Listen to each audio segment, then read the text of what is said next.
सब कुछ तुम्हारे हाथ में, आप ऐसे एक जगह में मैं डर कर मत घूमिए, यह जिंदगी एक वास्तविक में है। आज इस वीडियो में हम मोटिवेशनल वीडियो बताएंगे, वीडियो को पूरा देखना। वीडियो करते हैं स्टार्ट। एक आदमी रेगिस्तान से गुजरते वक्त बुदबुदा रहा था, कितनी बेकार जगह है ये, बिल्कुल भी हरियाली नहीं है और हो भी कैसे सकती है, यहाँ तो पानी का नामो निशान भी नहीं है। तपती रेत में वो जैसे जैसे आगे बढ़ रहा था, उसका गुस्सा भी बढ़ता जा रहा था। अंत में वो आसमान की तरफ देख झल्लाते हुए बोला, क्या भगवान आप यहाँ पानी क्यों नहीं देते? अगर यहाँ पानी होता तो कोई भी यहाँ पेड़ पौधे उगा सकता था और तब ये जगह भी कितनी खूबसूरत बन जाती। ऐसा बोलकर वह आसमान की तरफ ही देखता रहा, मानो वो भगवान के उत्तर की प्रतीक्षा कर रहा हो। तभी एक चमत्कार होता है, नजर झुकाते ही उसे सामने एक कुंवा नजर आता है। वह उस इलाके में बरसों से आ जा रहा था, पर आज तक उसे वहां कोई कुआं नहीं दिखा था। वह आश्चर्य में पड़ गया और दौड़कर कुंबे के पास गया। कुंवा लबालब पानी से भरा था। उसने एक बार फिर आसमान की तरफ देखा और पानी के लिए धन्यवाद करने की बजाय बोला, पानी तो ठीक है, लेकिन इसे निकालने के लिए कोई उपाय भी तो होना चाहिए। उसका ऐसा कहना था कि उसे कुएं के बगल में पड़ी रस्सी और बाल्टी दिख गई। एक बार फिर उसे अपनी आंखों पर यकीन नहीं हुआ।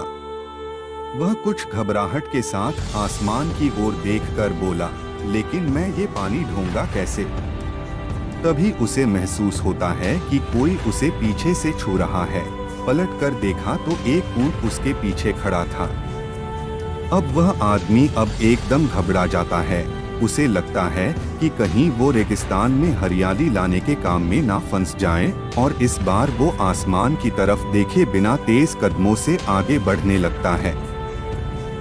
अभी उसने 2-4 कदम ही बढ़ाया था कि उड़ता हुआ पेपर का एक टुकड़ा उससे आकर चिपक जाता है। उस टुकड़े पर लिखा होता है, मैंने तुम्हें पानी दिया, बाल्टी और रस्सी दी, पानी ढोने का साधन भी दिया। अब तुम्हारे पास वो हर एक चीज है जो तुम्हें रेगिस्तान को हरा भरा बनाने के लिए चाहिए। अब सब कुछ तुम्हारे हाथ में है।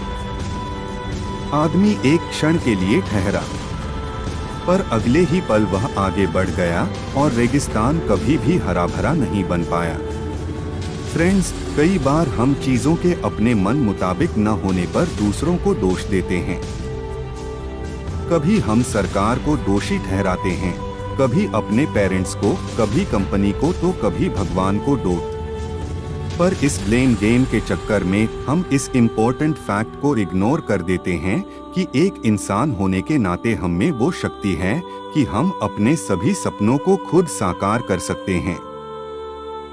शुरुआत में भले लगे कि ऐसा कैसे संभव है, पर जिस तरह इस कहानी में उस इंसान को रेगिस्तान हरा भरा बनाने के सारे साधन मिल जाते हैं, उसी तरह हमें भी एफर्ट करने पर अपना गोल अचीव करने के लिए जरूरी सारे रिसोर्सेस मिल सकते हैं। पर समस्या ये है कि ज्यादातर लोग इन रिसोर्सेस के होने पर भी उस आदमी की तरह बस कंप्लेंट करना जानते हैं, अपनी मेहनत से अपनी दुनिया बदलना नहीं। तो चलिए आज इस कहानी से सीख लेते हुए हम शिकायत करना छोड़ें और जिम्मेदारी लेकर अपनी दुनिया बदलना शुरू करें, क्योंकि सचमुच सब कुछ तुम्हारे हाथ में है।